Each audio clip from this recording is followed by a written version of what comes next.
Siapa yang tak kenal dengan DNA Aidit? Pria kelahiran 30 Juli 1923 ini merupakan pimpinan Partai Komunis Indonesia. Ia dilahirkan dengan nama Ahmad Aidit di Belitung dan dipanggil Ahmad oleh orang-orang yang akrab dengannya. Pada masa kecilnya, Aidit mendapatkan pendidikan Belanda. Ayahnya, Abdullah Aidit, ikut serta memimpin gerakan pemuda di Belitung dalam melawan kekuasaan kolonial Belanda. Dan setelah merdeka, sempat menjadi anggota DPRS mewakili rakyat Belitung. Menjelang dewasa, Ahmad Aidit mengganti namanya menjadi Dipa Nusantara Aidit. Dari Belitung, Aidit berangkat ke Jakarta. Kemudian ia masuk ke sekolah dagang. Ia belajar teori politik Marxis melalui Perhimpunan Demokratik Sosial Hindia Belanda, yang belakangan berganti nama menjadi Partai Komunis Indonesia. Dalam aktivitas politiknya itu pula, ia mulai berkenalan dengan orang-orang yang kelak memainkan peranan penting dalam politik Indonesia, seperti Adam Malik, Chairul Saleh, Bung Karno, Bung Hatta, dan Muhammad Yamin. Dalam kampanye pemilu 1955, Aidit dan PKI berhasil memperoleh banyak pengikut dan dukungan karena program-program mereka untuk rakyat kecil di Indonesia.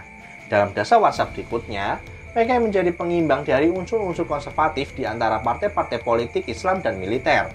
Berakhirnya sistem parlementer pada tahun 1957 semakin meningkatkan peranan PKI karena kekuatan ekstra parlementer mereka. Ditambah lagi karena koneksi Aidit dan pimpinan PKI lainnya yang dekat dengan Presiden Soekarno, maka PKI menjadi organisasi massa yang sangat penting di Indonesia.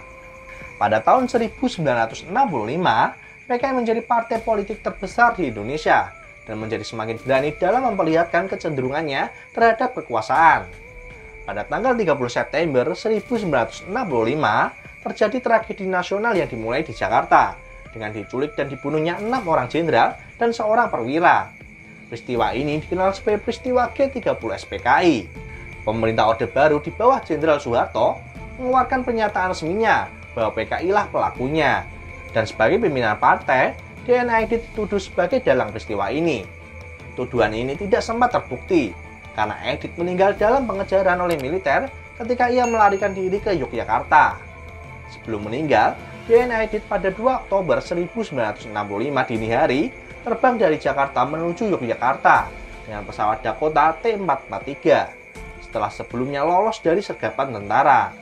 Saat usai mendarat di Yogyakarta, Aidit langsung ke Semarang untuk menggelar rapat dengan beberapa pimpinan PKI lainnya yang berada di jantung Jawa Tengah. Rapat ini menghasilkan pernyataan bahwa G30S adalah masalah internal Angkatan Darat dan PKI tidak ada sangkut pautnya dengan gerakan beraroma makar tersebut. Kendati begitu, tidak semua sepakat. PKI terancam terbelah. Setelah rapat di Semarang, DNA Aidit kemudian berkeliling ke Jawa Tengah dan Jawa Timur untuk mencegah perpecahan internal PKI, namun gagal. Kubu Aidit termasuk kelompok moderat yang ingin menyelamatkan PKI dari ancaman pemberangusan lantaran blunder yang terlanjur terjadi. Di sisi lain, ada kubu radikal yang dimotori oleh Utomo Ramlan dan kawan-kawan yang memilih tetap melakukan perlawanan. Para pimpinan PKI terus menjadi sasaran buruan, termasuk DNA Aidit. Sampai akhirnya, dalam suatu operasi militer pada 22 November 1965, Aidit tertangkap di Surakarta. Selanjutnya, ia akan dibawa ke Semarang, ke markas Kodam Diponegoro. Dalam perjalanan menuju Semarang, ketika sampai di Boyolali pada 25 November 1965, DNA Aidit ditembak mati tanpa sempat diadili, atau setidaknya memberikan pembelaan diri.